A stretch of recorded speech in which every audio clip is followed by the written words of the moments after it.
Bom, prof, é o seguinte, agora a senhora vai assistir primeiro a apresentação de dois exames, né? No caso, o exame como é realizado, o exame da ausculta cardíaca e como é realizado o exame físico do abdômen. Durante o vídeo, eu explico como faz o exame e, ao mesmo tempo, eu explico também algumas anormalidades que a gente pode encontrar. Por exemplo, por que a gente faz primeiro a ausculta no exame do abdômen e só depois a gente faz o método de percussão e o método de palpação, né? Como a gente faz a palpação? Se tiver alguma coisa de errado com o paciente, como é que a gente é, reconhece isso? Talvez possa estar sendo um pouco subentendido, porque depois que eu gravei os vídeos, foi que eu consegui compreender o que era para ser feito, mas caso a senhora surgir alguma dúvida, pode estar me perguntando e aí eu vou sanando para a senhora, tá bom? O primeiro exame realizado é o exame cardial escuta cardíaca. Como ele se inicia? Pela observação. Nesse momento, a gente faz a inspeção, que nada mais é do que observar o paciente de decúbito dorsal, todo o seu corpo. Você observa se existe alguma icterícia, presença de alguma protuberância, mudança na coloração, temperatura. Pergunta ao paciente como ele está se sentindo hoje, quais são os motivos que trouxe ele até aqui na unidade, para você fazer a anamnese. Feitas as perguntas, observou se teve alguma alteração, vem o segundo passo, que é a palpação. Nesse momento, a gente faz em volta do coração, tenta sentir se tem a presença de alguma variação, alguma coisa, no sentido de protuberância, no sentido de mudança anatômica do organismo do paciente. Feito isso, não percebeu nada, a gente faz também a observação do ictus foris. O que é isso? Seria a base do coração. Então, como a gente faz? Posiciona a mão próximo ao foco mitral, pede o paciente para que ele incline de lado e veja se você vai sentir alguma coisa nessa região. Se você sentir algo demasiadamente grande, pode ser a acusação de uma cardiomegalia. O que seria isso? Crescimento exacerbado do coração 3 a 4 vezes mais, que pode estar ponderando aí para uma patologia cardíaca séria e que precisa de uma intervenção. E o terceiro e último passo é o passo da ausculta cardíaca.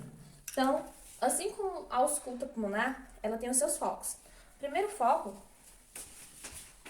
é o foco aórtico, está localizado no segundo espaço intercostal. Como a gente faz? Mede primeiro pela clavícula, então, o primeiro espaço na clavícula, conhecido como espaço morto. Depois disso, o que a gente sente não é um espaço intercostal ainda, é uma das costelas. Primeira costela, primeiro espaço intercostal. Segunda costela, segundo espaço intercostal.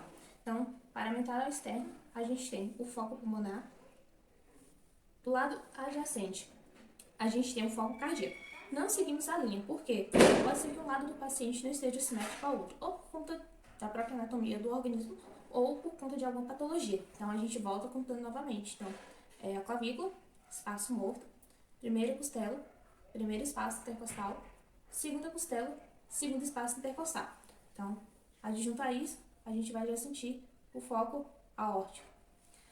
O terceiro foco observado é o foco tricúspide, que vai estar seguindo aqui a quinto espaço intercostal do lado do externo, onde a gente pode sentir a válvula tricúspide.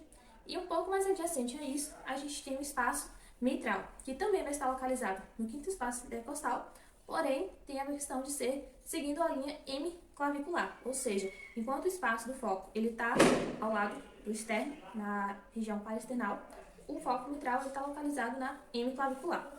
Aqui a gente tem que lembrar que os sons escutados vão ser os sons das bolhas cardíacas, ou seja, movimento de contração e de relaxamento do coração, a sístole e a diástole, famoso tum-tá.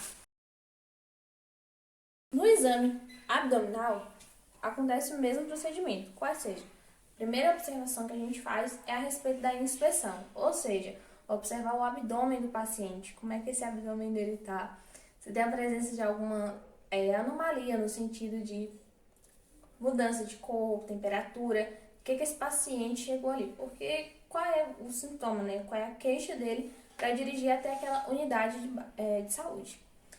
A primeira coisa que a gente tem que lembrar é que o abdômen ele é dividido em regiões, ou seja, a gente vai ter os 4 quadrantes. Quadrante superior direito, quadrante superior esquerdo, quadrante inferior direito, quadrante inferior esquerdo. Mais que isso, ele ainda pode ser melhor dividido. Como? Pelos planos sagitais e pelos planos subcostais e o plano interespinal. Ponto. Quando a gente faz essa divisão, a gente percebe que resulta de 9 divisões. Dessas 9 divisões, temos o hipoglosso, hipocôndrio direito e hipocôndrio esquerdo. Nosso flanco direito, flanco esquerdo. Fossa ilíaca direita, fossa ilíaca esquerda. Na região medial, ou seja, está seguindo o externo, a gente vai ter o epigástrio, mesogástrio e o hipogástrio, que também pode ser chamado de região pélvica, por estar em cima da pelve. Pronto, observei essas regiões, vi que está tudo ok a olho nu, lembrei das divisões anatômicas. Agora a gente parte para o segundo passo, que dentro do exame abdominal é a ausculta abdominal. Por que isso? Porque se eu realizar, de repente, a palpação ou a percussão antes de realizar a ausculta, isso pode intervir nos sons dos movimentos peristálticos, de forma que, quando for realizar a ausculta, pode ter alguma mudança, e aí vai ser perceptível que vai acabar intervindo diretamente no exame. Quando a gente faz o processo de ausculta na parte do abdômen, a gente observa os 4 quadrantes. Então, a gente tem de novo quadrante superior direito, quadrante superior esquerdo, quadrante inferior direito e o quadrante inferior esquerdo de novo.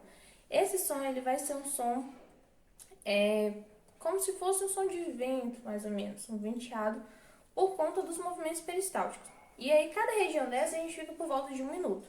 Se caso, entre 1 a 2 minutos, você não conseguir observar nenhum som emitido em nenhuma das regiões, você tem que permanecer ali até os 5 minutos, para realmente diagnosticar se não há nenhuma variação.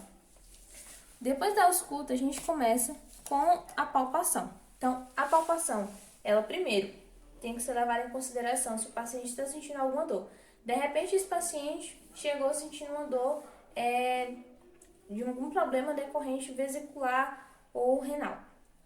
Pronto. Tá, vamos dizer que essa dor dele está localizada no quadrante superior direito.